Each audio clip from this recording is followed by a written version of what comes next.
शायद रात का तीसरा पहर था। जंगल के किनारे बने सालों पहले बंद हो चुके शमशान भूमि में आज कुछ हलचल हो रही थी।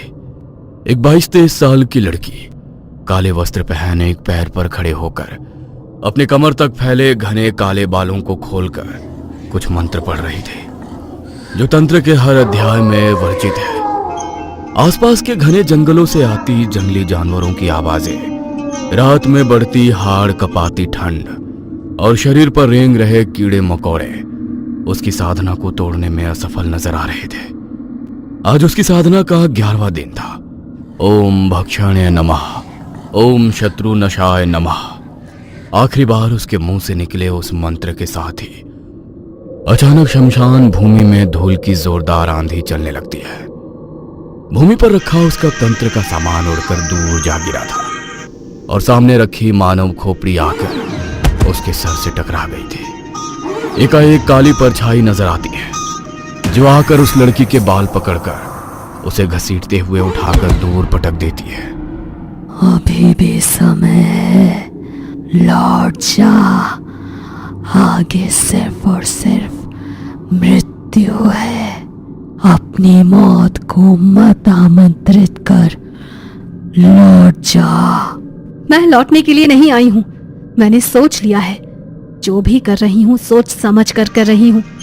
कुछ पाने के लिए कुर्बानी देनी ही होती है और मैं खुद की कुर्बानी के लिए तैयार हूँ। लड़की के मुंह से इतना सुनते ही लड़की के शरीर से खून बहने लगता है।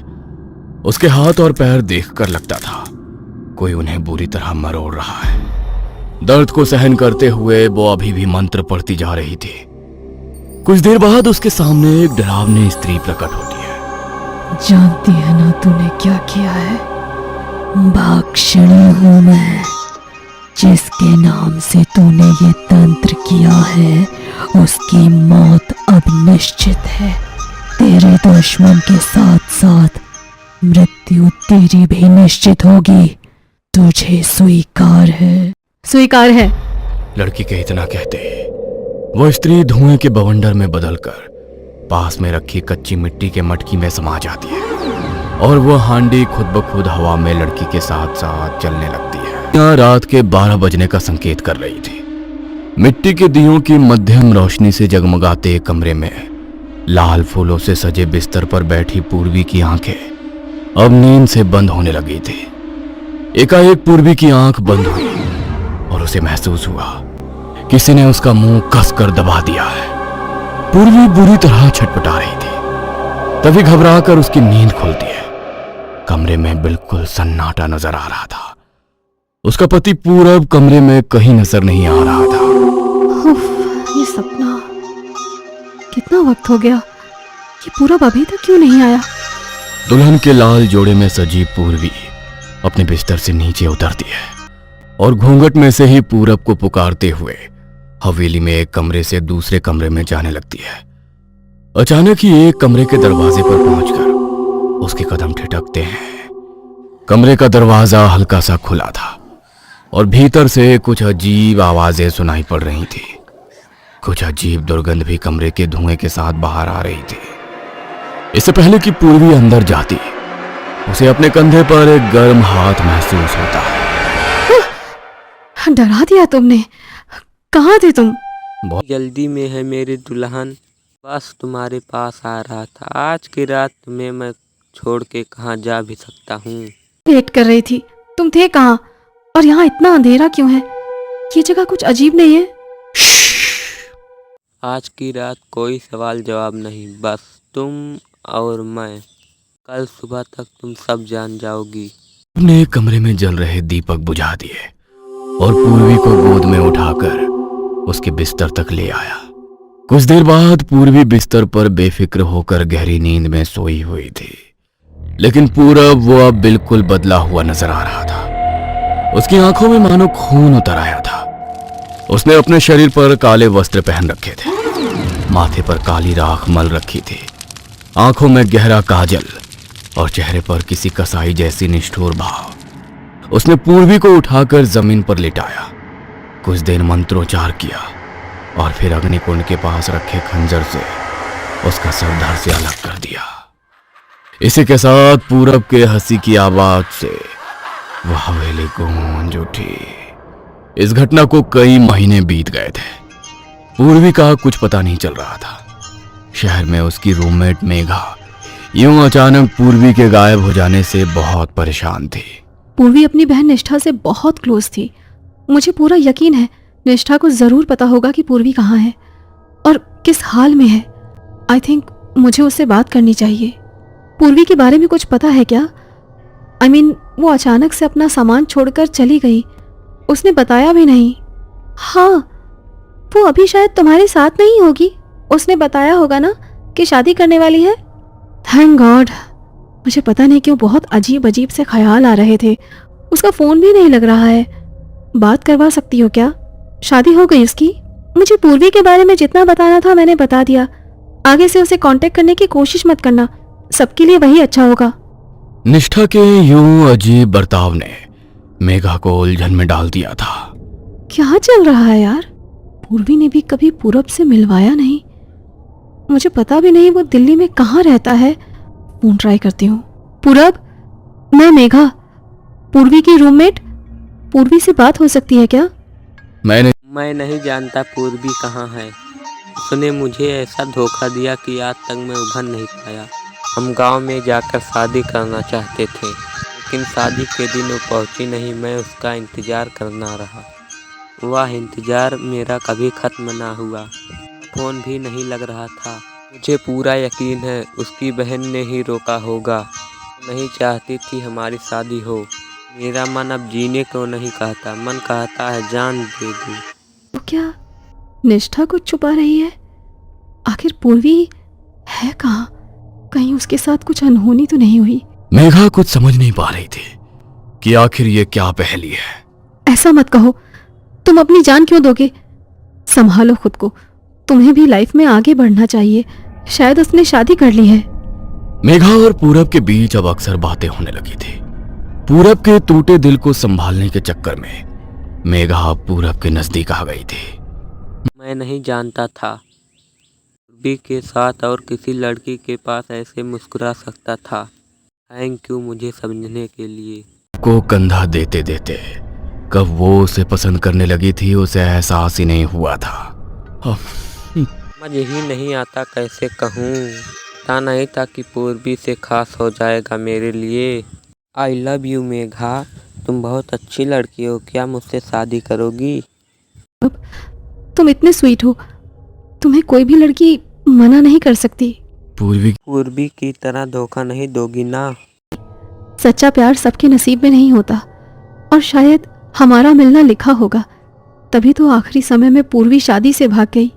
अगले महीने की एकादशी को पूरब मेघा को लेकर पहाड़ों में बने बंगले पर ले जा। तुम तैयार हो जाओ, मैं शादी की तैयारियां करता हूँ। पंडित जी नहीं आए?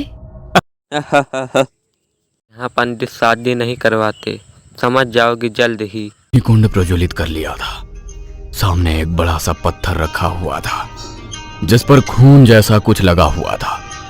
वहीं पास में काले रंग की धोती पहनकर पूरब कुछ अजीब से मंत्र पढ़ रहा था। एकाएक उसे आंगन से कुछ गिरने की आवाज सुनाई देती है। पूरब चौंक कर बाहर जाकर देखता है तो वहां उसे मिट्टी की हांडी टूटी हुई नजर आती है। ये हांडी यहाँ कैसे आई? उस हांडी के नजदीक जा पाता इससे पहले उसे पायल की छम छम सुनाई पड़ती है। लगता है मेघा तैयार हो गई। जैसे ही मेघा का हाथ अपने हाथों में लेकर वो मंत्र पढ़ना शुरू करता है उसे एक जोरदार झटका महसूस होता है। यह कैसा संकेत है? क्या यहाँ कोई शक्ति है जो हम दोनों को बीच आ रही है? मुझे जल्दी ही खत्म करना होगा। पूरब ने जल्दी जल्दी मंत्र समाप्त किए और फिर मेघा को गले में माला पहनाकर उसे अपनी पत्नी बना लिया। बिस्तर पर मेघा घूंघट लिए बैठी थी। तभी पूरब उसके नजदीक आता है और घूंघट उठा देता है, लेकिन सामने का नजारा देख उसके पांव तले जमीन खिसक जाती है। कौन हो तुम? यहाँ कैसे आई? नेहा कहाँ है? साथ ही विवाह हुआ है तुम्हारा। अब तेरे शरीर और आत्मा पर मेरा अधिकार है। ये नहीं हो सकता। मैंने तो मेघा को माला पहनाई थी। क्या हुआ? मेरे करीब नहीं आओगे? अगर तुम करीब नहीं आओगे तो ये विवाह संपन्न कैसे माना जाएगा? पूरब आंखें बंद करके मंत्र पढ़ना शुरू करता है। तभी भक्षणी अपने असली रूप में आ जाती है और सीधा पूरब का गला दबा देती है। पूरब के मुंह से शब्द ही नहीं फूट रहे थे, उसकी आंखें बाहर निकल आई थी और शरीर ढीला होने लगा था। भक्षणी ने पूरब का गला छोड़ दिया और अगले ही पल एक खूबसूरत कामिनी स्त्री का रूप ले लिया। उसकी बड़ी बड़ी आकर्षक आंखें, खूबसूरत चेहरा और मादक मुस्कान देखकर पूरब अपने होश खो बैठा था।